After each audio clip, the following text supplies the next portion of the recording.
Kubernetes is everywhere. You can't avoid it. There's a lot of documentation, examples, guides, but we go beyond that, right? We show you how to run a web application in production with Kubernetes, which apparently everybody's doing these days or trying to figure out, and there's like so many opinions. And so how do you actually do it? Well, we'll show you how. So changelog.com itself runs on Linode Kubernetes Engine. It's proof that it's easy, straightforward, and it works. And we have all the commits to back this up. We have all the code to back this up. You can see what choices we've made. And I really love what we have built. And I really love that we can keep it real. We can still deliver business value, right? No one stopped anybody from shipping. And it's just a bunch of us. It doesn't take teams of 10, 20, 30 people to do this. Bandwidth for Changelog is provided by Fastly. Learn more at fastly.com. Our feature flags are powered by LaunchDarkly. Check them out at launchdarkly.com. And we're hosted on Linode Cloud servers. Get $100 in hosting credit at linode.com/changelog. What up, friends? You might not be aware, but we've been partnered with Linode since 2016. That's a long time ago. Way back when we first launched our open source platform that you now see at changelog.com, Linode was there to help us, and we are so grateful. Fast forward several years now, and Linode is still in our corner, behind the scenes helping us to ensure we're running on the very best cloud infrastructure out there. We trust Linode. They keep it fast, and they keep it simple. Get $100 in free credit at linode.com/changelog. Again, $100 in free credit at linode.com/changelog.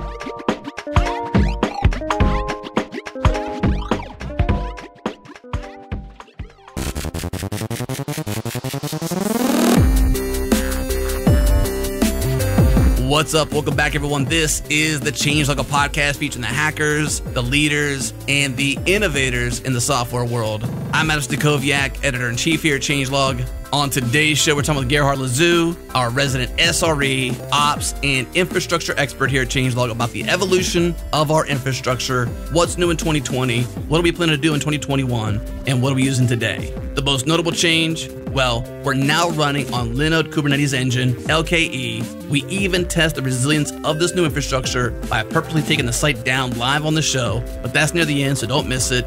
And for those longtime listeners out there, you may have noticed a change at the top of the show. And I want to welcome LaunchDarkly as our newest partner here at Changelog.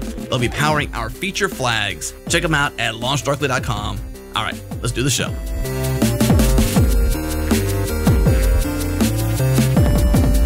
So longtime listeners of the Changelog all know Gerhard Lazu.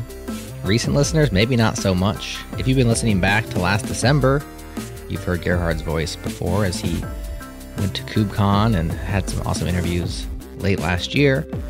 If you've been around for a while, you'd have heard him on our 2018 infrastructure, our 2019 infrastructure, and today on our 2020/21 infrastructure. Yeah, 2020 never happened. If anybody asks me, it didn't happen. That's right. We're skipping it.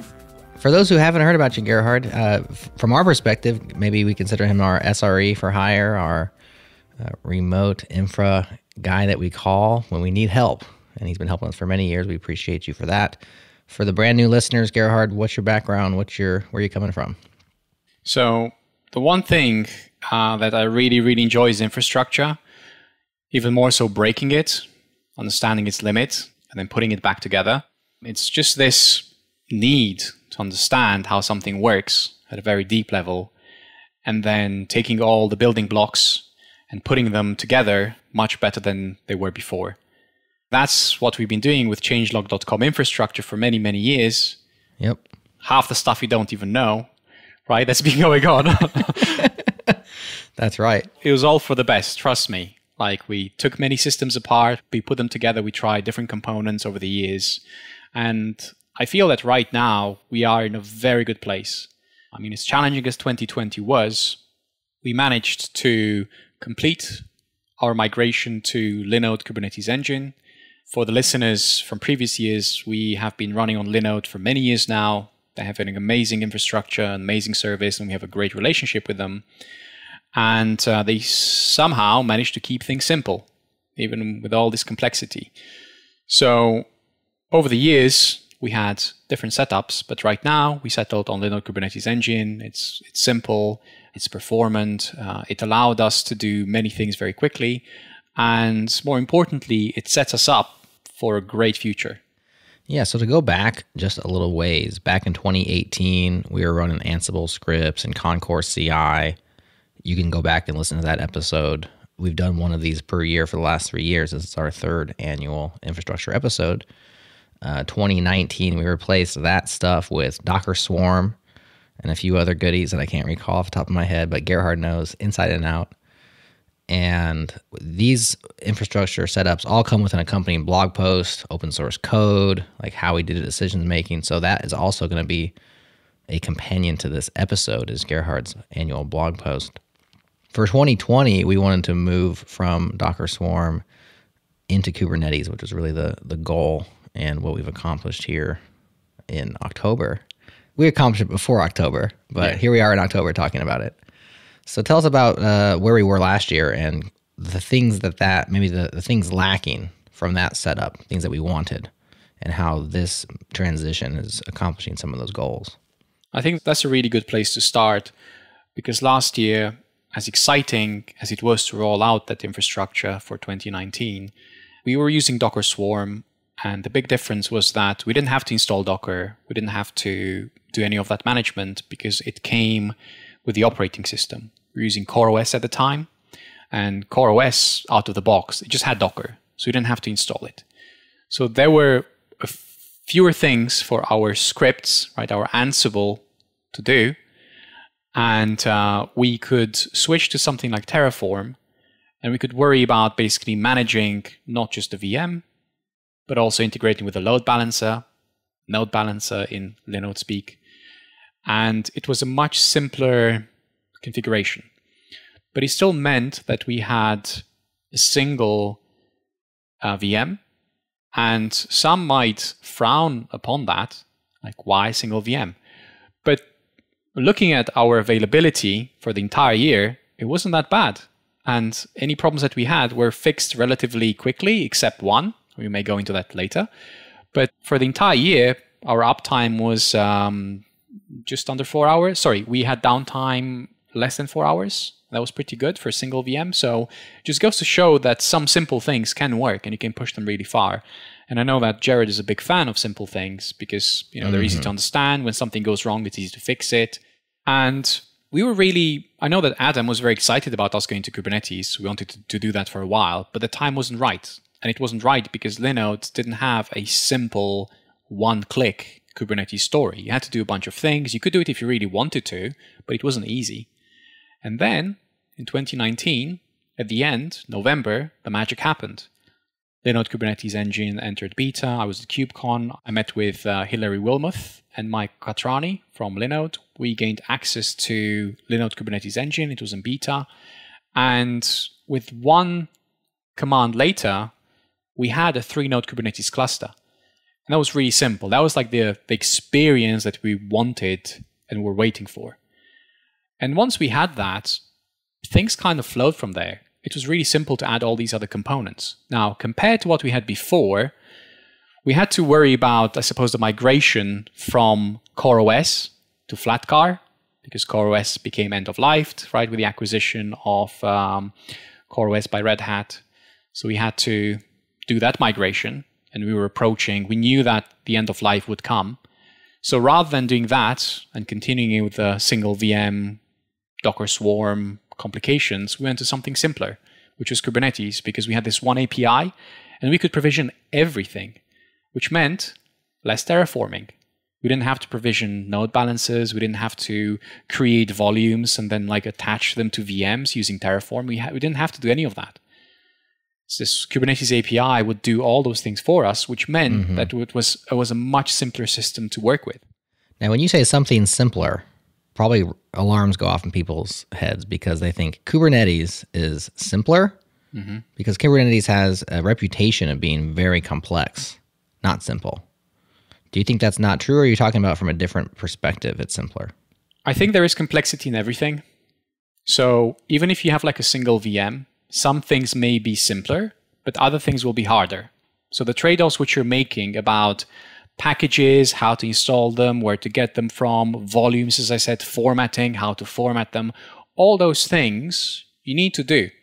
Load balancers, configuring them, TLS certificates. I mean, these things are still required. Now, you may be familiar with that approach, and maybe that's why you think it's simpler. But if you use something like, for example, external DNS for automatic DNS management, which is a component that you just deploy to Kubernetes, you don't have to go and manage your DNS with Terraform or manually or Ansible or anything like that. And it's this combination of the different components which have matured over the years, which you run in Kubernetes, and then they in turn integrate with everything around. So for example, certificates, we used to pay for certificates before. And we had to wire that together and set it up in the load balancer and set it up in our CDN and do all those things. Now with Cert Manager, it's much, much simpler. We are getting it via Let's Encrypt. It's all integrated. It all plays nice together. So while what happens behind the scenes is still complex, these components that you can pick and choose, and with the maturity that comes over the years, it is simpler. It is a simpler setup. So Cert Manager is a Kubernetes component. What is it called? Is it a pod? Is it a kubelet? Okay. So I see where you're going with this. So let me call it additional components. Okay. It's an additional component that you install in your Kubernetes cluster that gives you, it extends the Kubernetes API with extra knowledge. So your Kubernetes API, by default, you say, I want a deployment, right? Let's just go with a deployment. But then how do you ask it for a certificate? So once you install Cert Manager, it's a component that in a way teaches your Kubernetes API about certificates. So then you can say, hey, Kubernetes, give me a certificate. And Cert Manager, it has a bunch of components inside, but let's say it's like one thing. It knows how to make that happen. Gotcha. So inside, it's like the complexities on the inside, you know, all of the difficulties and the confusion and the technical intricacies are on the inside. And if you can get it set up and configured and make use of it, your life is simpler, right? Exactly. Once like those components, they are hiding the complexity, which will be there no matter what you do, no matter what you use. But they allow you to ask for things via the single API. And the thing which gets me really excited about Kubernetes is that everything gets standardized between a single API. And it goes to the point like you want a VM or you want a resource, you talk to the same API, and all you have to do is install the right components of the API, or like those components know how to translate your request into an actual thing, whatever you may want. So load balancers, you no longer have to provision load balancers. Based on your provider, whoever you are getting your Kubernetes from, it knows how to translate that request into a load balancer. Certificate, same thing. Why then do we have to wait for LKE to make it easier?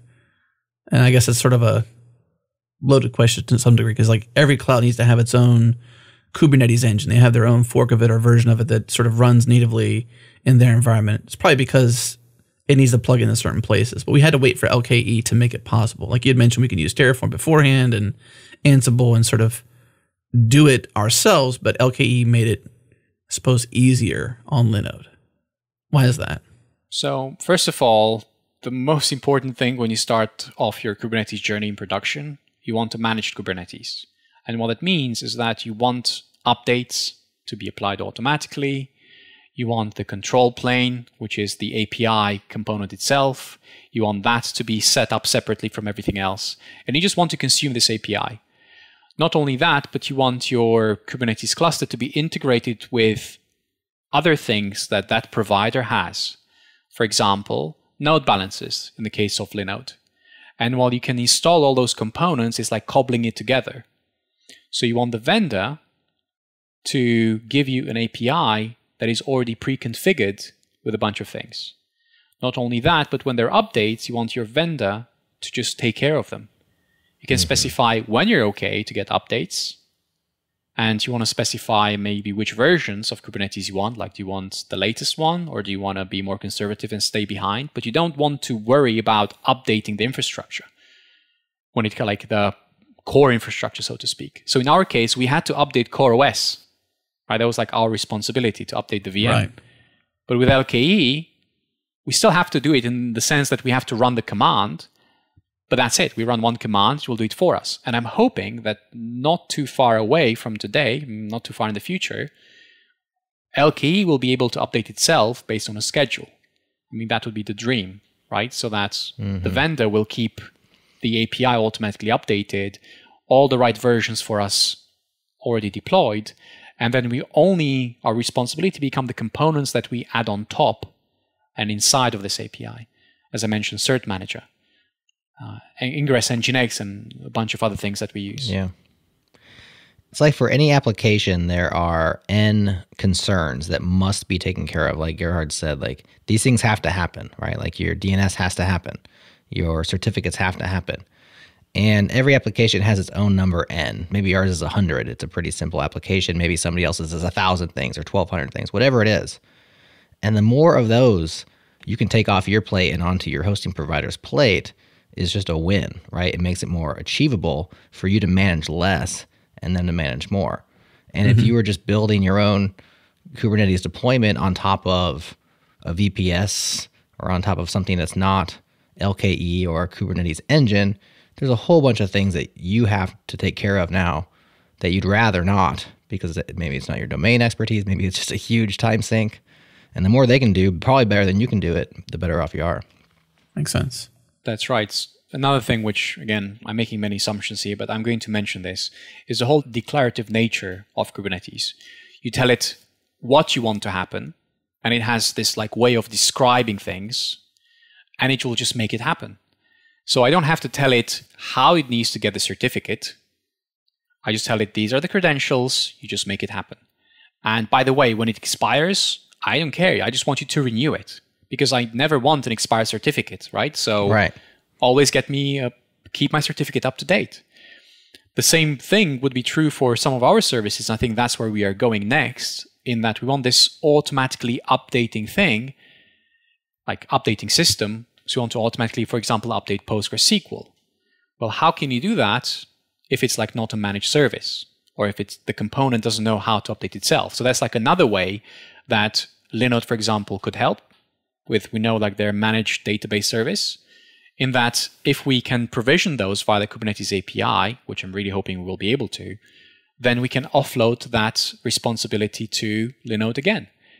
And we always say, just give me a new one, give me a new one, give me the latest one, and do backups for me and do all those things. But we are describing more of what we want and doing less of how that thing happens, because there's no value in our case to spend, like to basically reinvent how we do database backups, right? Or monitoring. Right. I mean, I would have thought that by this point, things will have standardized. That's another thing that Kubernetes is, like a standardization of how to do monitoring, how to do logging. And to begin with, I know there's an explosion of ways, and there's so many ways you can achieve this. But I'm hoping that over time, things will become like the clear winner, so to speak. So for example, we chose Ingress Nginx to do the TCP routing. But there's so many other ways you can achieve that. So how do you give all this choice, and how do you give all these options to people, but at the same time have like a set of building blocks that just kind of make sense? That's almost like the next frontier. And I think I see providers that they offer more than just Kubernetes. That's like the entry point, if you wish. Right? Sure. You get like curated Kubernetes experiences which know how to do all these things more and more. Centralized logging, monitoring, as I mentioned, security built in, policies, all those things. Yeah, the declarative aspect is huge for me, because I like to just declare the way things should be, and I just don't care about the details anymore. I remember as a young man, I really cared about the details, and I loved scripting. I'm like, I'm going to write this script, A and then B and then C and then maybe run D, but maybe not. And then like I took joy, I still like to script things sometimes, but I really took joy in like the details, the imperative details, the programming of how to roll out a thing. I used to roll my own deploys with rsync and all that kind of stuff. But I just don't have time for that. I just want to say, hey, I want an SSL certificate on this domain, and I want it to always be fresh. And I just wanted to configure it. And the details of how that happens are just not my concern. And it's really a a shift. It feels good to just be able to declare. I mean, there's almost like a God complex. Like, I declare this is going to happen, and then like it happens. It's like, oh, that feels pretty good, right? Yeah. And so I think that's definitely a holy grail and a shift from a time where everybody is writing code to do their operations. And now we're writing YAML to do our operations. Whether you like YAML or not, it's a lot simpler than a Turing complete. Although it's YAML Turing complete, it might be. It's simpler than code generally. Gerhard, you probably know. Is YAML Turing complete? I don't know. Honestly, I don't know. Mind blank because I'm already thinking about something else. So I don't want to lose my idea. Go ahead. Yes. Move on. So not only that you declare how you want things to be, but if anything diverges from what you declared, it will automatically try to reconverge back on that point. And that's the really cool thing about VMs going away, right? You can lose a VM and it's okay because the system knows what you want. And if that's not true, it will try to reconcile on that state. So you no longer have to worry about VMs going away and your apps going down, right? Or your database going down or whatever. It will automatically spin up on one of the healthy VMs. Not to mention about resource like finding where to put things. You don't have that problem anymore. And I remember many years back when Kelsey Hightower gave the demo, the Tetris demo, right? I mean, that was it. That was like Kubernetes in one very simple picture. It will figure a bunch of things out that you thought were important, but aren't. And figuring out what your capacity is and where you need to put things, do you need to go up or do you need to go down or scale, all those things can be taken care of. I think that's super powerful.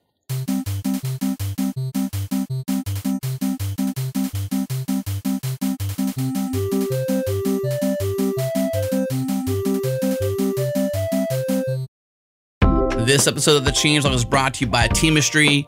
Teamistry is a podcast that tells the stories of teams who work together in new and unexpected ways to achieve remarkable things. Each episode of Teamistry tells a story, and in each story, you'll find practical lessons for your team and your business. I got a sneak preview of season 2, and I couldn't stop listening. I was once in the U.S. Army, and nothing gets me more excited than seeing teams achieve great things when they learn to work together. And that's exactly what this show delivers. This season, the show travels deep into the underwater caves of northern Thailand to discover how divers, medics, soldiers, and volunteers saved a group of trapped teenagers, explains how a world-renowned watch company pitted their two factories against each other in an attempt to become the best watchmaker in the world, and finds out how Iceland went from having one of the highest COVID-19 death rates to a model example of how to deal with the virus. These are stories that entertain, and they're packed with business cases you can actually use. Season 2 of Teamistry is out right now. Search for Teamistry anywhere you listen to podcasts. Check the show notes for a link to subscribe,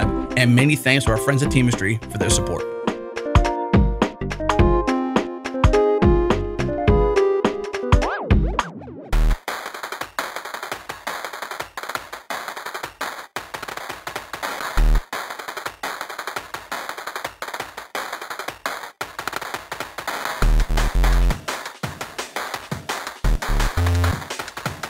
So it's worth noting that we don't really need what we have, I suppose, around Kubernetes. Like, this is for fun to some degree.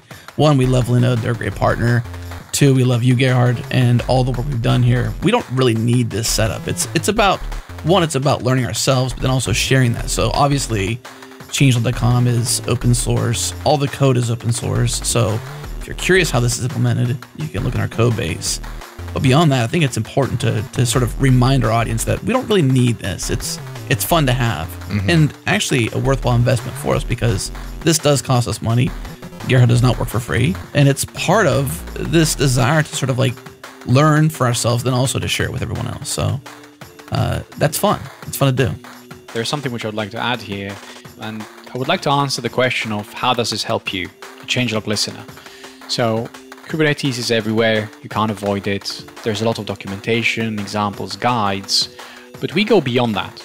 Right? We show you how to run a web application in production with Kubernetes, which apparently everybody's doing these days or trying to figure out, and there's like so many opinions. And so how do you actually do it? Well, we show you how. So changelog.com itself runs on Linode Kubernetes Engine. It's proof that it's easy, straightforward, and it works. And we have all the commits to back this up. We have all the code to back this up. You can see what choices we've made. And I really love what we have built. And I really love that we can keep it real. We can still deliver business value, right? No one stopped anybody from shipping. And it's just a bunch of us. It doesn't take teams of 10, 20, 30 people to do this. It takes a person, an hour here, an hour there. When you add it all up, maybe it's a few weeks in, I don't know, 6 months, 5 months, however long it was. It doesn't take that long. And we enjoy working with our partners. We enjoy working with Linode. And I would like to give a shout out to Andrew Zauber, the Linode engineer that has been with us through all this. And we have not only been improving Linode Kubernetes Engine, but we also had some discussions about the improvements that would make sense.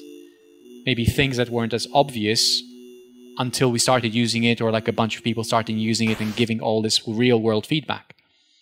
So we want you to succeed with Kubernetes. Like Changelog wants you to be successful with Kubernetes. And not only that, the entire ecosystem. There's so much choice.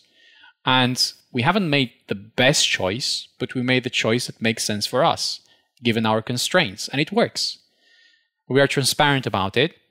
We share everything. And yeah, it's all out there. Mm-hmm. Yeah. Let's talk some more about some of the choices that we made. Like Gerhard said, these are choices that we made for our circumstance and our application. They're not necessarily the ones that you should make, but it's an example of a choice that you can make. And we can give our thoughts and opinions on whether or not it's working out, or was it a good choice, bad choice, why did we choose that? The part of that, what this show is for. But also continuing forward after this show, we'd love to have conversations with listeners and everybody about these things. So we mentioned a few components of the Kubernetes API that you put together. The cert manager, you mentioned Nginx, Ingress. There's also some DNS. External DNS is another DNS management. Is it the exact same thing as cert manager, only it has a different function? It's an extension. It's a DNS simple extension so that we can provision wildcard TLS certificates. So we needed that to do the integration with our DNS provider, which is DNS simple. And yeah, I mean, those are like the 4 core components. And I simply pick them based on maturity, based on community, based on how things are going. And integrating them was fairly simple and straightforward. And you can see how we've done them. Mm-hmm. So Ingress Nginx, super simple for TCP routing. And it automatically integrates with load balancers, load balancers. So that was great. I'm not going to go over all of them, but what I'll mention is I'll mention about Kubernetes, which is the operator. It's an operator that we use to set up Grafana and Prometheus for Changelog. So if you go to grafana.changelog.com, that's basically where we host all the metrics for Kubernetes. What we don't have currently, but we would like to add, is integrating Prometheus with all the services that we use. So for example, for a database, we use the Crunchy Data PostgreSQL operator. So we would like to integrate Kubernetes with our PostgreSQL database. Same thing for Ingress Nginx, which we currently don't have. We're just looking at Kubernetes metrics and system metrics. But there's relatively simple and straightforward to add all those extra things. And I suppose that's what's coming next. Mm-hmm. So we have better visibility into what happens inside of changelog.com and all the services that we depend on. Another aspect of the setup you have is Keel, which was news to me. We also have K9S, which is the coolest part of the setup. Sure is. From my perspective. So we should talk about that. But as we get into Keel, it might be useful. It's useful for me as well, even as someone who's a part of this party, to just understand, like, what does a deployment look like? So from I push a commit to GitHub, our master branch on GitHub, then to what happens yet? Because we have a GitHub-based deploy, right? We're pushing and it deploys on our behalf. Can you walk through just like the, this, then this, then this, the nuts and bolts that I don't want to have to care about, but when things break down, we have to care about? Okay, so let's just introduce Keel very briefly. Sure.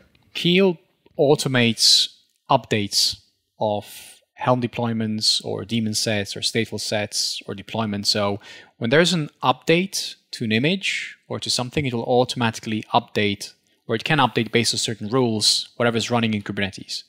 So in our case, we use Keel to trigger automatic updates for the app itself. And there's a bit of controversy here in that GitOps is up and coming. And I don't want to go into that now, but that's like another approach. So one approach is to do GitOps and use Flux or Argo CD, or use something like Keel, which goes against some of the things that GitOps stands for. But I'm not going to go into that now. Okay. To your second question, how does everything work? In 2018, I made the decision to separate building and publishing and testing from the actual deployment. So what you actually have is CIs that deploy code into production.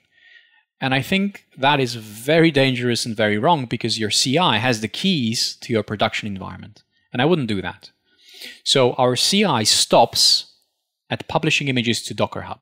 And a push to GitHub triggers a build and circle CI, which run tests, which compiles assets, and if everything is fine, pulls dependencies, and it builds a Docker image.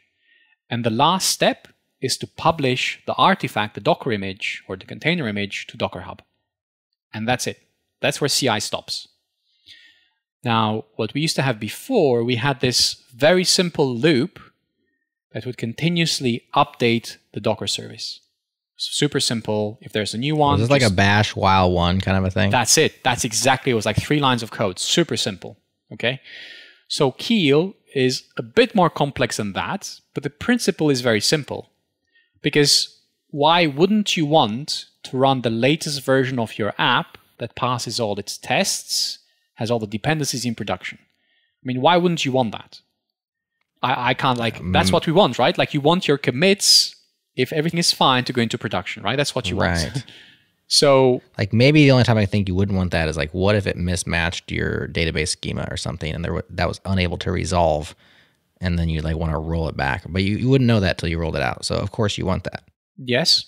Yeah, you can do like things if you have migrations. By the way, every deploy runs migrations. So when the new app starts, we do blue-green deploys. By the way, it's all handled very nicely by the deployment model in Kubernetes, so we don't have to worry about any of that. So when the new version comes up, you're right, you run like the migration, and maybe something can go wrong. So yes, but if the app fails to start, you have readiness probes that will not put it in the load balancer. And if it crashes, well, there you go, it crashes. What's a readiness probe? Is it like a thing that says, hey, are you ready? Hey, are you ready? So there's a startup probe, there's a liveness probe, and there's a readiness probe in Kubernetes. There are like 3 types of probes. Okay. The readiness probe determines when the pod is ready. And ready means, when is it ready to serve traffic in the case of a web app? So you need to be listening to the TCP socket that you say you'll be listening. And maybe you can do checks, and we determine if like you get 200 back. So is the HTTP response 200? And if it is, the app is ready to be put in the load balancer. So you declare what ready looks like. Exactly. Gotcha. Exactly. So the app may keep crashing, and it's okay. The old app will not be taken down. And until the new app is ready, it runs all the migrations and everything is fine. It won't promote it. There is a risk of the new version doing a migration that the old version can't work with. Right. I was just thinking about that. And then you will have taken production down, yeah. But in all the years that you've been working on changelog, how many times did that happen? I can't think of one. Exactly, 0. So in 4 years, it never happened, right? Like Phoenix 2016, that's what I remember. Since we started developing in Phoenix, we've never had that situation happen to us. No. Well, and our schema is pretty stable. I mean, it's rare at this point that we make massive changes to our schema. These things are, pretty well thought out and in place and working. And usually it's additive. Every once in a while, I'll decide I actually hate the name of something I named 4 years ago. And because I'm pedantic and a completionist, I can't merely rename it in the code. I also have to rename the database table because there's a mismatch and I can't have that. And that would be like a major change. Like I'm going to rename a database table, but it's very rare. And so most of the changes then are additive, right? I'm going to add a key. I'm going to add a column. We're going to add a new table because we're trying something new. These things rarely cause data problems and migration problems. Well, again, in 4 years, I don't remember one. So right, me neither. We never had an issue with this. But what if, here's where we can spend all the money, yes. Right? As engineers is, what if? I know, right? That's the danger. And that's where you spend all your money, right there on that what if. Anyways, keep going. Exactly. So Keel does something very similar to what our while loop was doing, but a bit more, in that Docker Hub now sends a webhook to Keel. We're listening like on a public IP. There's a host and listens on these webhooks when there's been an update to the image that we publish. And if there has, Keel will trigger an update to our deployment. It all happens seamlessly, automatically. The new version comes up and everybody's happy. It also does periodic polls. It's polling Docker Hub to see if there's a new version. And if there is, maybe the webhook failed to be sent or we missed it. I haven't seen it happen. What I did see happen is Keel locking up. We just saw that before the show, by the way. But we're not running the latest version of Keel. So maybe that's something worth updating, I suppose. But other than that, whenever you do a commit, a few minutes later, you have it in production. And it's been like that for years for us. So it works. And it's simple. There you go. Now, we can make it a lot more complex. And I would like us to look at GitOps sooner or later. Tell us what GitOps is, because you keep saying I'm not going to talk about that, but I don't know what it is. Is this like you let your Git do your ops? What's GitOps? Okay. So GitOps is a way of implementing deployments. So you have continuous deployments. You're continuously deploying code, but it's a way of implementing continuous deployments in cloud-native applications. So if you're using Kubernetes, you're cloud native, or at least that's the tagline. And what GitOps does, it allows you to define everything about your application using Git, including which version you should be running in production. So if we were using GitOps with changelog, there would be a commit for every single deploy, which would need to be approved, merged somewhere, so we would roll out the latest version. Gotcha. So you're basically versioning what runs in production. To some extent, we already are doing that because all our YAML that defines all the changelog services is in Git. Right. What we don't have, we don't apply those changes by some sort like an automated system. It's either you or me that says apply, but we have make targets which apply all those things, and that's how we roll out changes. But for the app, which changes a lot more often, we don't run commands, or we don't have a CI running commands every single time there's an update. We don't do that. The app, we have Keel that automatically updates whatever's running in production. And why would the GitOps advocates say that we're doing it wrong, quote unquote? Is because they want that history. They want that to be like an atomic aspect of their application, deployments, to be like explicit, atomic, logged things. Is that why? Yes, that's one of the reasons. The other reason, the more important one, is you always know what you're running in production. So if I asked you what version of the app we're running now in production, you say master. But master always changes. Sure. So imagine if you're deploying 100 instances of your app. Just imagine about that for a second. If you're deploying 100 app instances, by the time the 90th instance gets spun up, if it's looking at master, it may pull a different version because master may have changed during the deployment. And if you have many developers pushing lots of code and master always keeps changing, then you could have multiple versions of your application running and you wouldn't even know it. Gotcha. Not to mention that when something crashes and master has changed, again, the version that you thought you were running will change because you pull the latest image. And there's like a bunch of things. For example, in Kubernetes, you're advised to use versions, the exact version of what you're deploying, like your image. Well, we're using latest. And latest means whatever is latest, and that changes. So from that perspective, we are breaking, the fully declarative, in a way, because we can't recreate the same thing. Right, the multiple runs of the same thing. Sorry, not declarative, idempotent. We don't have idempotency because multiple runs will end up with different states because latest is fluid. It can be anything. Gotcha. So does Flux then or Argo CD, do they capture the version? Yes. Essentially for us. That way, all the instances that roll out or potentially roll out if we have more than one, like we might. Exactly. And every single change, is versioned. Yes. And tracked separately. But then, like right now, all our code, including the infrastructure code, is a single repository. With Argo CD or Flux, you need another repository that tracks what gets deployed. Because if you think about it, if a commit triggers another commit, and the commit triggers another commit, you have a continuous loop of commits triggering commits, and it never ends, right? So you have an infinite commit loop. By capturing what you've deployed, you're bumping the version of the artifact that's getting deployed, and you just end up with that. Just recursively does that. Yeah. Exactly. So we would need to have another repository which keeps track of what gets deployed. And from our perspective, we wanted to keep changelog self-contained, and that if you pull down one repository, you have everything there. Yeah, we used to have 2 repos. We had an infrastructure repo. Exactly. And we had the source code repo, and we were happy to get rid of the other one and have just one place where everything lives. So simple. Yeah, but maybe we can somehow, I don't know, configure the CI to ignore certain commits so it won't build if certain paths change. I mean, that I know it's possible in some CIs.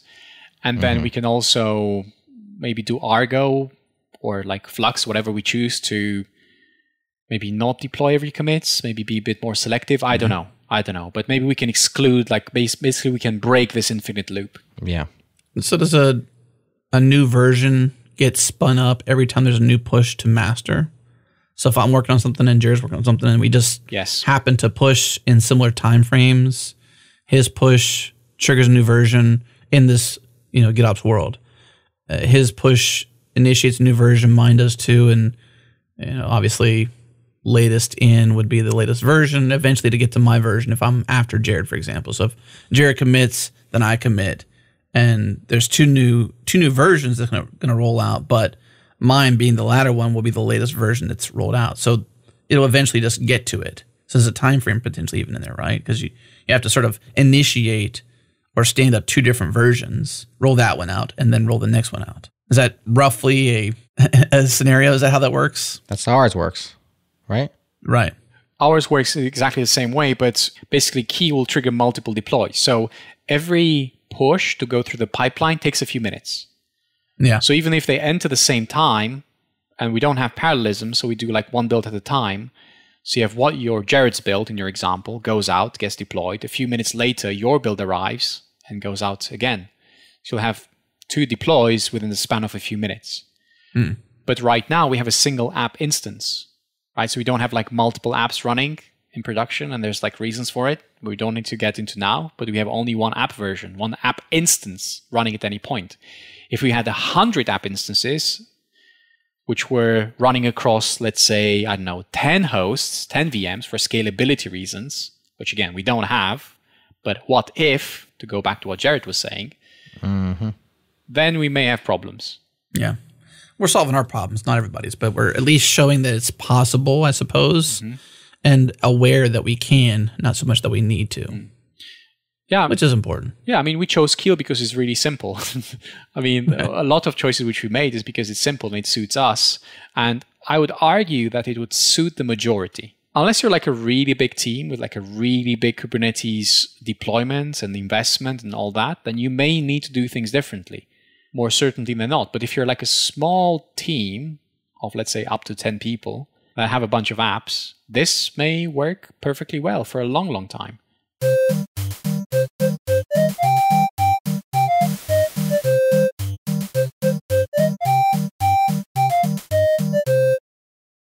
What's up, friends? Have you ever seen a problem and thought to yourself, I bet I could do that better? Our friends at Equinix agree. Equinix is the world's digital infrastructure company, and they've been connecting and powering the digital world for over 20 years now. They just launched a new product called Equinix Metal. It's built from the ground up to empower developers with low latency, high performance infrastructure anywhere. We'd love for you to try it out and give them your feedback. Visit info.equinixmetal.com/changelog to get $500 in free credit to play with, plus a rad t-shirt.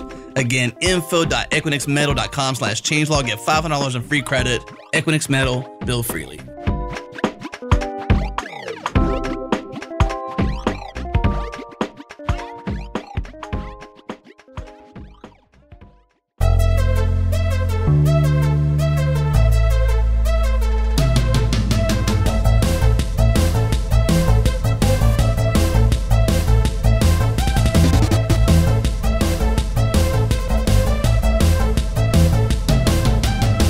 Let's talk about availability, because one of the reasons why you even build this kind of infrastructure is for resilience, for availability, and I suppose to test that, let's take the site down.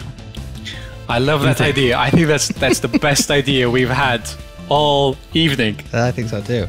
Before we do it, what's going to happen? What should happen? Okay, so what should happen is we have a 3-node Kubernetes cluster.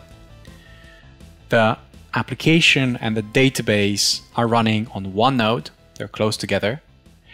And when we take the VM down, another VM will just delete the node. Another VM should be created.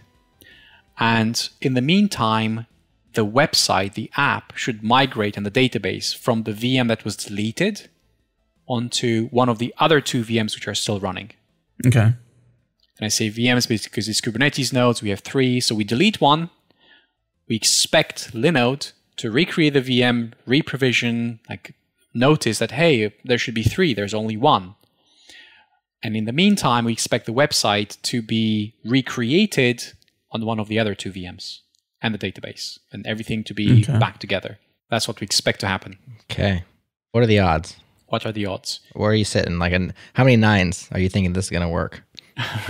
So I don't expect this to take more than 10 minutes. And last time when I tried this, it was 7 minutes. How many 9s? Less than 0.000 something, right? Well, I mean, no, not the 9s of availability. How many 9s are on your confidence level? Oh, I see. How confident are you? There's 99.9. Yeah. There's a lot of 9s. Let me put it that way. There's a lot of 9s. All right. More than I have. Let's do this. Well, if it doesn't work, then we can fix it, right? Right. And we can just edit the show and act like it worked. Exactly.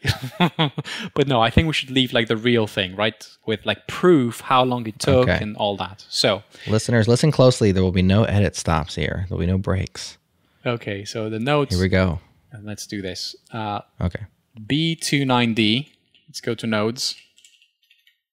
Nodes. And I'm going to delete it. 29B. Okay. There you go. Delete node. I can't delete the node from here. Okay. I can't delete the node from here. I need to go to the Linode console. So I need to go to Cloud Console. Logistics. That's okay. Logistics. Yeah, because I can drain it. I can do other things. I can't just delete a node, right? You're not supposed to do that. So you're trying to access it through K9s, K9S, K9s. I don't know how you pronounce it. Yeah, K9s. Which is a really cool CLI, like a awesome terminal app for accessing all the information about your Kubernetes clusters. But does not give you the ability to delete things, apparently. Yeah. Not nodes. Not nodes. For safety. You can't delete nodes for safety reasons. We're going to delete the VM, not power off, not reboot, delete. You're going to delete the VM. Okay. See, I'm nervous. This is from now the Linode Cloud admin. Are you sure you want to delete this? I am. This is permanent. I want to take changelog.com down and see how long it takes before it comes back up. All right. Okay. I'm starting a stopwatch too. Here we go. This is proof of the pudding, right? All right. If the pudding is good, this will work.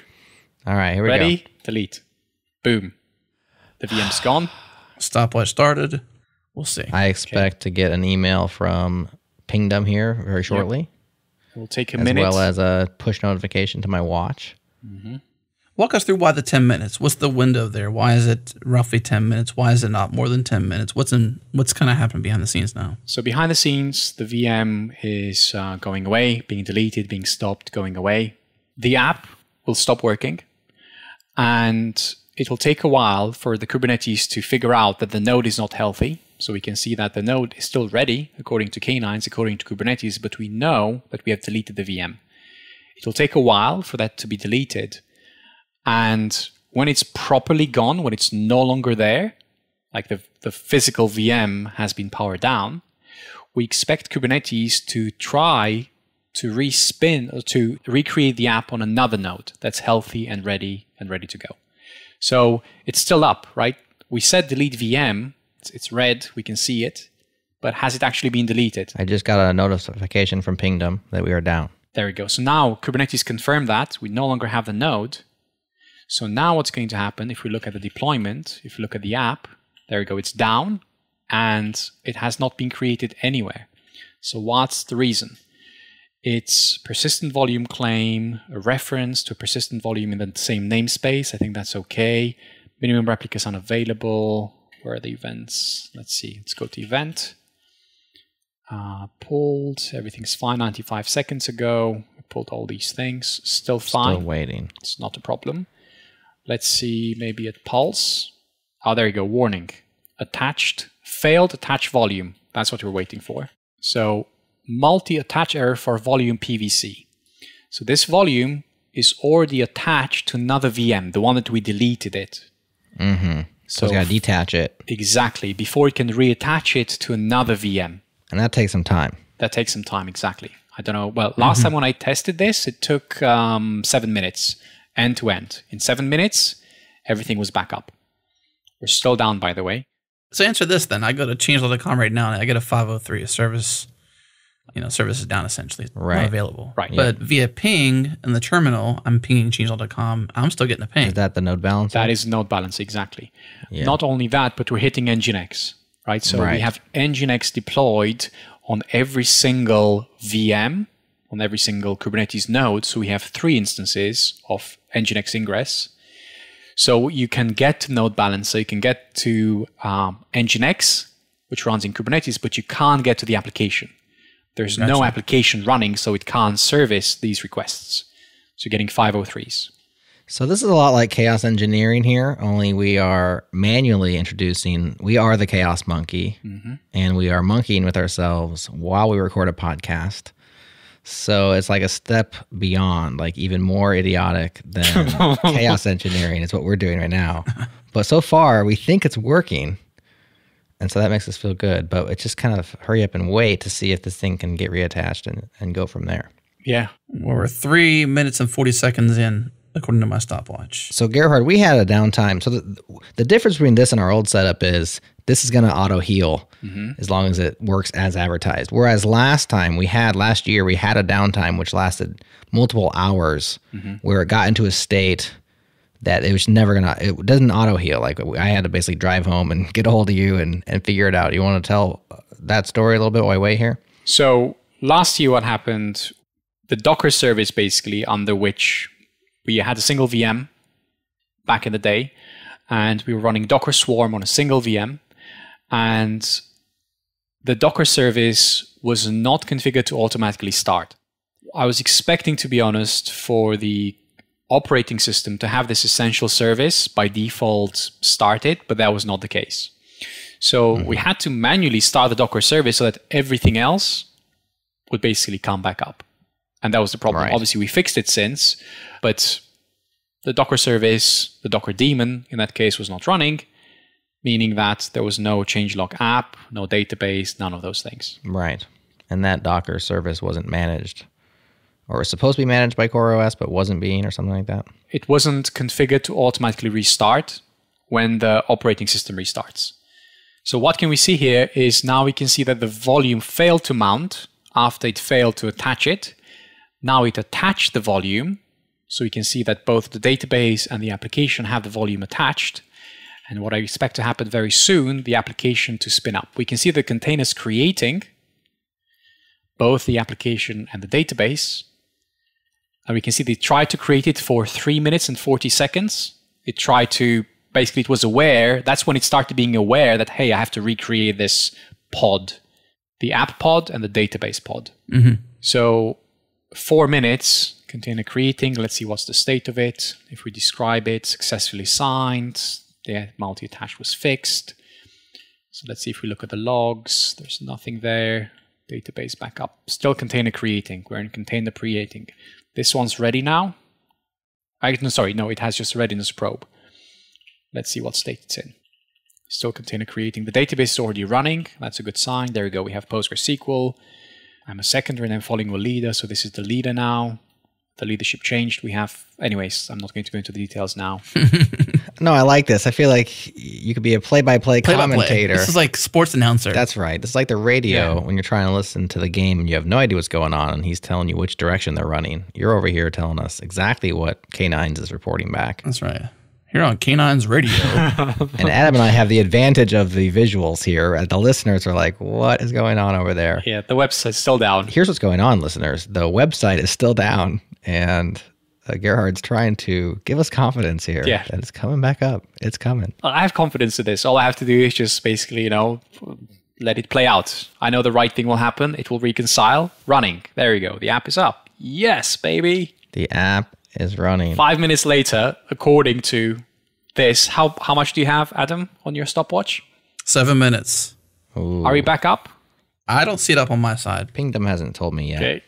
Let me see if I can refresh the page here. Look at that. It's booting. Nope. The app is booting. I'm still unavailable. Ping never failed, so that's good. Load balancing happened. And we're back, baby. Yeah, that's true. Okay, official time is 7 minutes and 35 seconds, according to at least my refresh. There you go. Cool. Very cool. Too overwhelmed or underwhelmed? And the dashboard that provided all this was K9. It was K9's. It's a great. Yes, I mean, you can watch the play-by-play of failure, essentially. Is this official observability, or are there better tools, or is this just capable enough to be good for us for now? Okay, so K9's, it's an Ncurses interface to Kubernetes, which means that you can do things really quickly, really efficiently by just using shortcuts. Mm-hmm. It runs in your terminal, and you can do all sorts of amazing things with Kubernetes without having to type all those commands, without having to worry about shell auto-completion or whatever. And if I remember correctly, K9's actually won an award recently, a CNCF award. I'm Googling this up as I speak. What happened with K9's? K9's award. K9's Kubernetes. I wish I remember this. It was 10 open source. No, that's from last year, 2019. There's something in 2020 that K9's was mentioned on Twitter.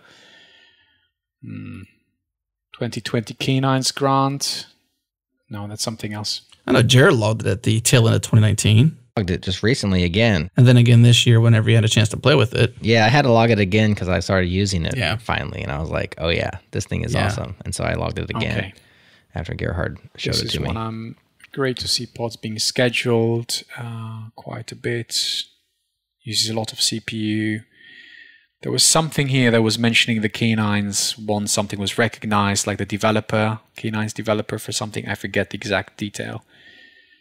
Anyways, we can look it up and we can link in the show notes. But K9's, it's a really easy way of just jumping around your Kubernetes cluster, having a play with different resources, tailing the logs. For example, I'm on the app container right now. If I press S, it asks me which container I want to open a shell in. So right now, I open the shell in production on the production app, like one command away. And it makes stuff like this really simple. Yeah. Which is excellent. What would you do beforehand? Just completion foo, what would you do? Well, I used to would SSH to the server and then connect into the Docker container and then go from there. Was what I would do on the previous setup. So the equivalent would be if I do Kubernetes exec it, which pod app, which container app.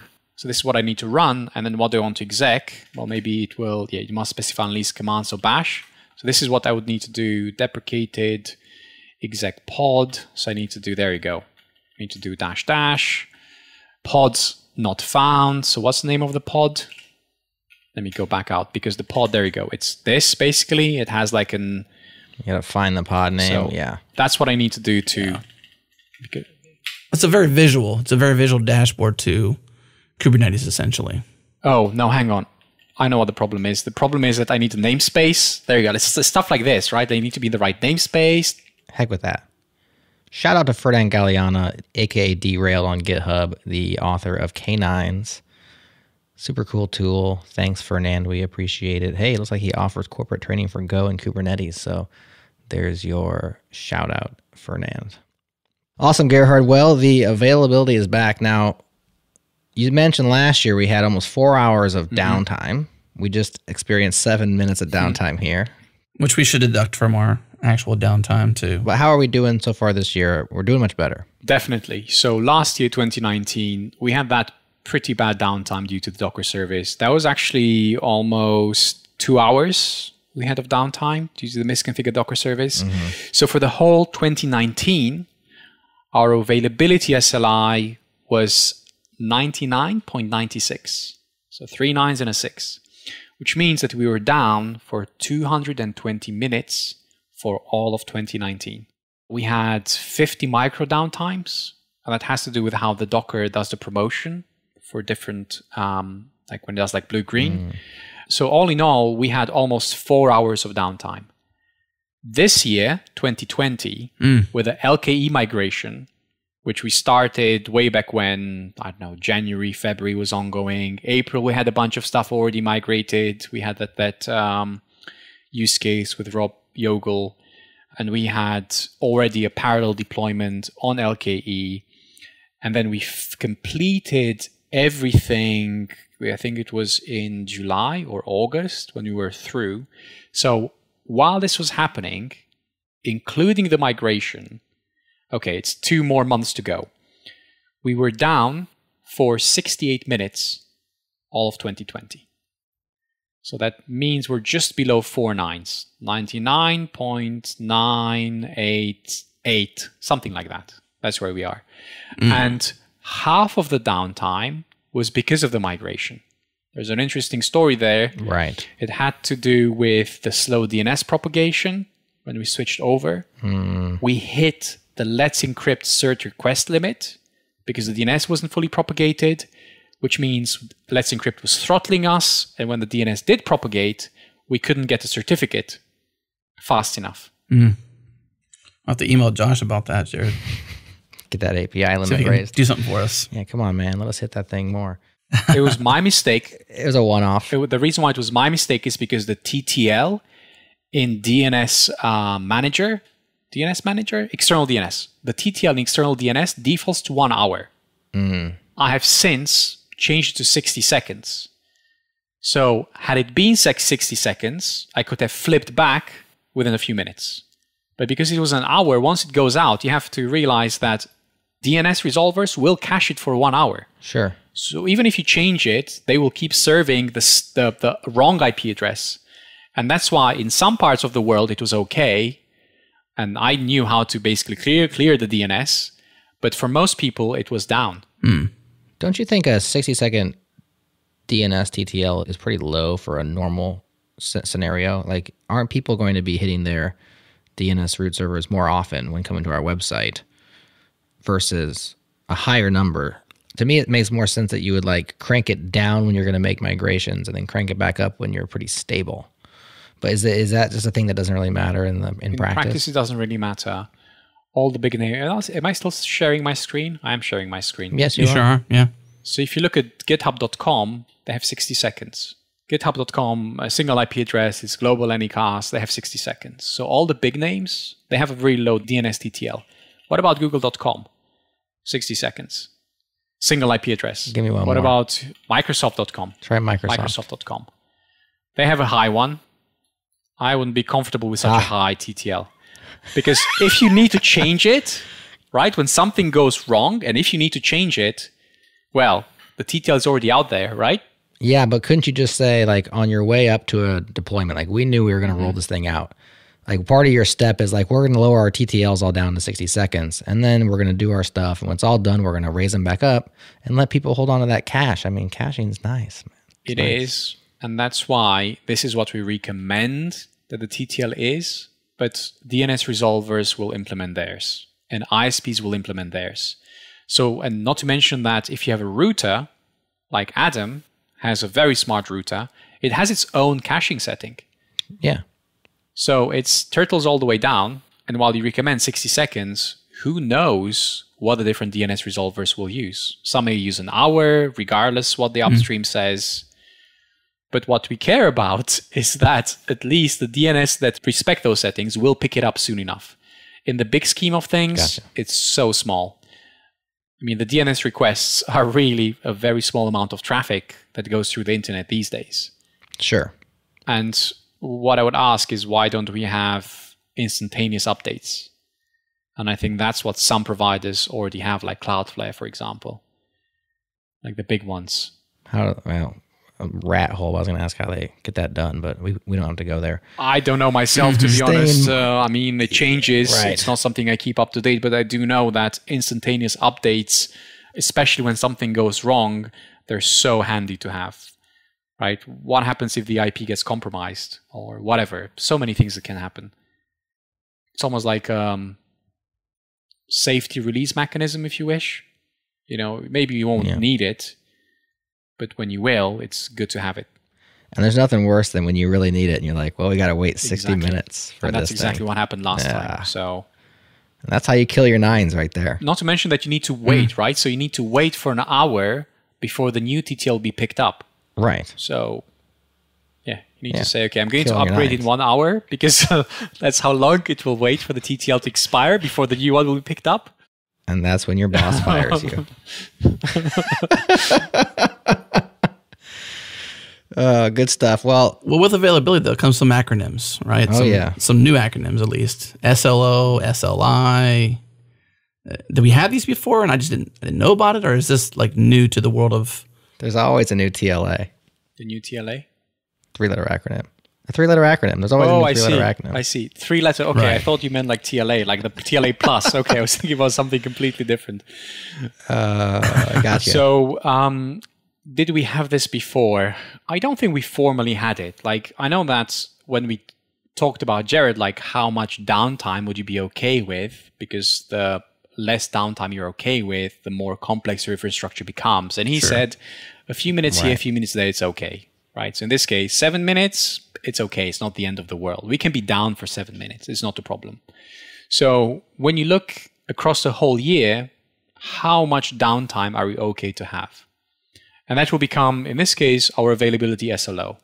So service level objective, our service level objective is that we are available or we're unavailable for at most 50 minutes in any 1 year. And that's what your 4 nines means.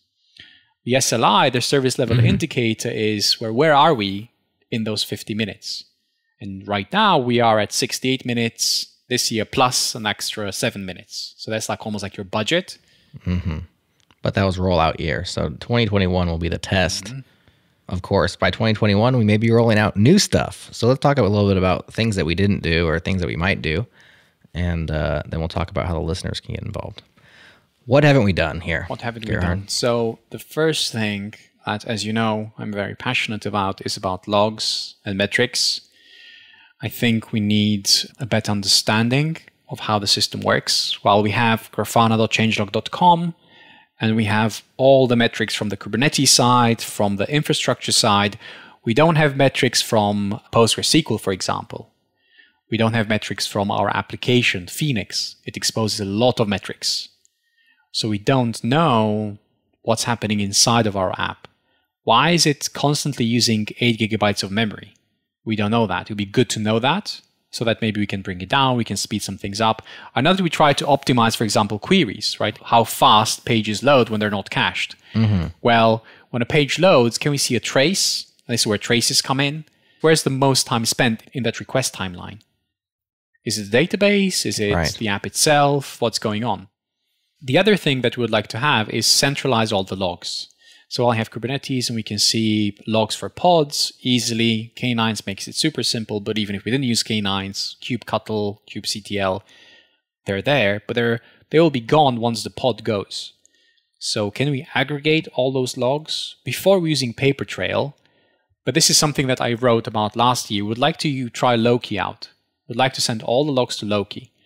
And when we send all the logs to Loki, and we already have, for example, maybe IPs for requests, browser agents, user agents, could you maybe have some dashboards? And I know we talked about this last year to show you maybe where users are coming from, like the stats. Remember that the app currently does. Could we maybe use something else and use the logs as they are without having to process them ahead of time? Could we do that? So logging, metrics, integrating everything. The one thing which I think it's everybody's dream is to have an automatically updating system. So could we roll updates to, for example, our container image for the app, the latest version of Erlang or the latest version of Elixir or the latest version of PostgreSQL automatically with no intervention? I think we could. So what does the setup look like? What about automatic Kubernetes updates? We're not on the latest version, we want to upgrade, but someone has to do that upgrade. Could we automate that so we're always running the latest? And can we do it in such a way so that it causes minimal disruption to everything else? Because in a way, you want like the most secure setup, right? The most efficient setup with no effort, if possible. It just happens, right? Isn't that the dream? Yeah, exactly. I mean, I would love to just, again, declare an Elixir version, a Postgres version, and not have to worry about how it goes from my current version to that version.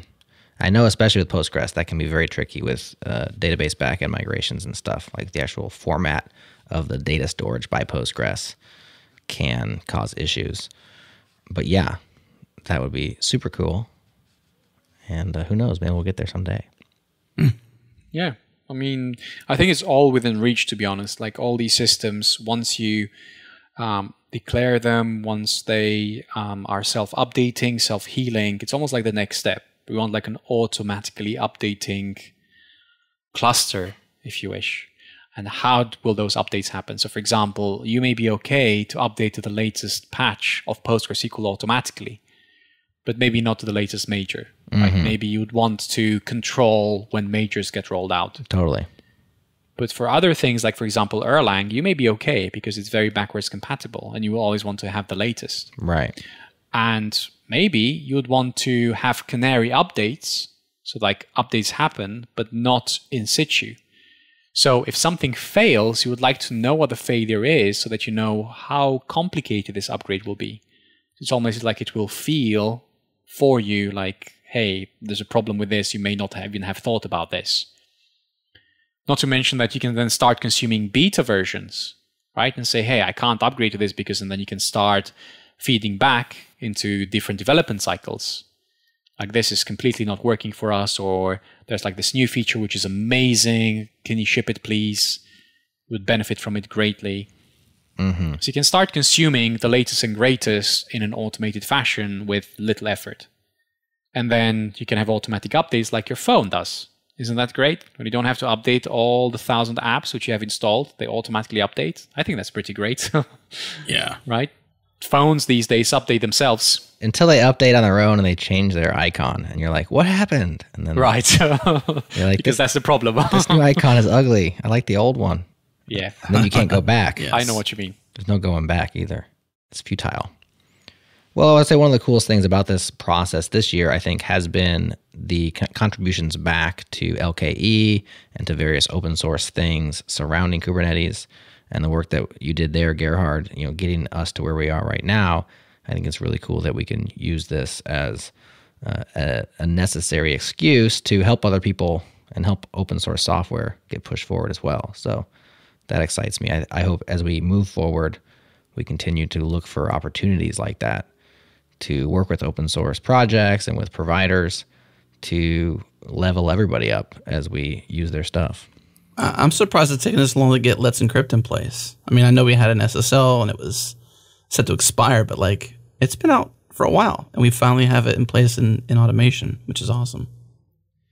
So we did have Let's Encrypt before manually. Right. As we were doing the migration, I remember our certificate was closing expiration, so we didn't want to wait. Yeah. So we did do it manually, but it was still a bit like, okay, I have to run this command and I have to save the certificate somewhere, like in the source of truth, where we keep all our secrets. Then I have to put the certificate on CDN and I have to set it up in the load balancer. There are like a couple of steps which we had to take. Yeah. But now everything's automated for us because of how the node balancers integrate with the Ingress Nginx and how all the components know what needs to happen. And to your point, Jared, too, there's a lot of services out there now that we're actually in cloud native land officially, since we're using Kubernetes. There's a lot of different services out there, both open source and opportunities to partner with people that are available to us that are pretty cool. So there's probably some holes where we haven't chosen a good solution or we're not there yet. So this is us saying, hey, reach out. If you know what we're capable of using, reach out and say hello. Pretty easy to get in touch. editors@changelog.com. Say hi. It's too easy. I would be very excited to hear about what the cool kids are doing these days in the world of Kubernetes. It's moving so fast. So many things are changing. It's impossible to keep up with it. But this way, just as we are helping the community in our own specific way, we hope that others will maybe have a look at what we do and suggest better ways. The best compliment is someone telling you how crap your setup is. That's right. Because then you can learn something new. So I'm looking forward to someone telling me how crap the setup is and how it can be made better. I'm really looking forward to that. And I suppose you could use grafana.changelog.com and do some hunting yourself if you wanted to. Also, it's open source, so you can look that way as well. So it's transparent. It's available to you to dig into just like we can. No different. Absolutely. Please do check out all of the source code is up on GitHub. All the links to all the things are in the show notes. As we stated earlier, Gerhard will be publishing a detailed blog post covering many of the nitty-gritty details that we glossed over here on this conversation. So look forward to that. We'll cross-post it in the show notes as well. We don't know the exact timing on when what goes out in which order, but it'll all work itself out. We'll just declare it, and the system will just work out that content as it needs to. Gerhard, anything we left on the table? Anything left unsaid before we call it a show? No, we went into a lot of details. Much more will be covered in the blog post. I really enjoy this. Every year, it's almost like I'm looking forward to this. The results, right, of combining all these awesome building blocks, and in a way, that's what we do here, right? We take the best or the simplest, in some cases, out of the open source world, and we combine them in a way that makes sense for us. And yeah, I'm really excited about where we will be this time next year. Really looking forward to that. And if you have questions or thoughts, you can share them in the comments on this show, of course, or you can join the community, which is easy. You can talk in real time in Slack with us and other things, but changelog.com/community is where you can make that happen. It is a free community to join. It's the cost of your attention and your time. That's it. And everyone's welcome. No matter where you're at in your journey, this is a place you can call your home and hang your hat and hang out and ask questions. Gerhard's there, I'm there, Jared's there, and you could be too. So hope to see you there. Gerhard, thank you so much for all your hard work. It's been amazing work with you all these years. We appreciate every single year this leveling up. We love to see this happen, this progress happening, and achieving our SLO of 4 nines next year. 4 nines, baby. Right? 4 nines. Because 5 nines is expensive. That's a different subject, but this has been awesome. Once we've achieved 4 nines, we will move to 5 nines, right? It's always aspirational. Of course, what you got to do. I mean, it's the next layer. Yeah, the reason why it's not 3 nines, because 3 nines would be easy. We already got that. 4 nines, yeah, we already have that. So 4 nines. We can fail and get 3 nines. We could. Or we can be completely awesome and get 5 nines. One day, I'm sure we'll get there. I'm sure. One day. One can dream, right? One can dream. I would like to, one last shout out to Andrew Zauber. It was great working with you on some of these things. Thank you very much for your detailed explanation about the proxy protocol support. That was great. Thank you very much. And everybody else at Linode that is building a solid platform. Yes. Yes. Definitely thank you, Linode. 100%. All right. That's the show. Thanks, guys. Yep. It's been awesome. Thanks, Gerhard. This was good. Thank you. That's it for this episode of the Changelog. Thank you for tuning in. If you haven't heard yet, we have launched Changelog Plus. It is our membership program that lets you get closer to the metal, remove the ads, make them disappear, as we say, and enjoy supporting us. It's the best way to directly support this show and our other podcasts here on changelog.com. And if you've never been to changelog.com, you should go there now. Again, join Changelog Plus to directly support our work and make the ads disappear. Check it out at changelog.com/plus. Of course, huge thanks to our partners who get it, Fastly, Linode, and Rollbar. Also, thanks to Breakmaster Cylinder for making all of our beats. And thank you to you for listening. We appreciate you. That's it for this week. We'll see you next week.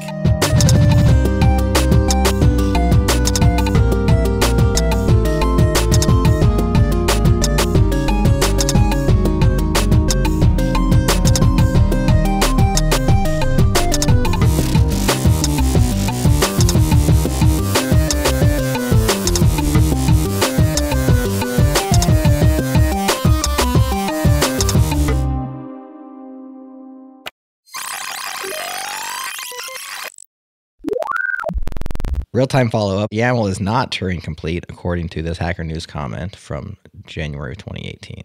So there you go. Okay, so about YAML, I don't want to go into too much detail, but basically, YAML is a big contention point. It's a big contention point right now.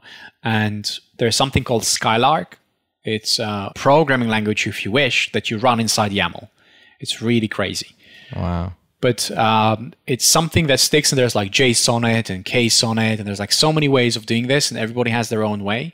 But the one thing that really seems to be coming through and through is this Skylark templating language, because you write code, you write functions inside of your YAML, they get interpreted, and then YAML gets combined and whatever, and you end up with like a really nice final big document. It's able to manipulate YAML by writing the functions inside of the YAML. It's really weird, but it's in a good way, right? Because AWS does the opposite. AWS, I kid you not, you write functions as YAML, so you do dash increment dash 1 dash 1, and it will know to increment 1 plus 1. And that's just batshit crazy. No, this thing does something else. You do comments, and it knows, like you say, hey, this is like a function call. And if you look at YTT, do get-ytt.io. Okay. YTT.io? Yeah, my internet, there's a problem with it. I mean, even get YTT. I'm on it. All your YAML shaping in one tool. Yep. Template and patch as needed to easily make your configuration reusable and extensible. Works with your own third-party YAML configuration. So click on Try and Playground. Okay. Oh, so this is it right here? That's it. And guess what we use? YTT. Oh, we do? Changelog uses YTT, yeah, to template all these things. Oh, nice. So many things that we use I don't even know. Yep. Love it.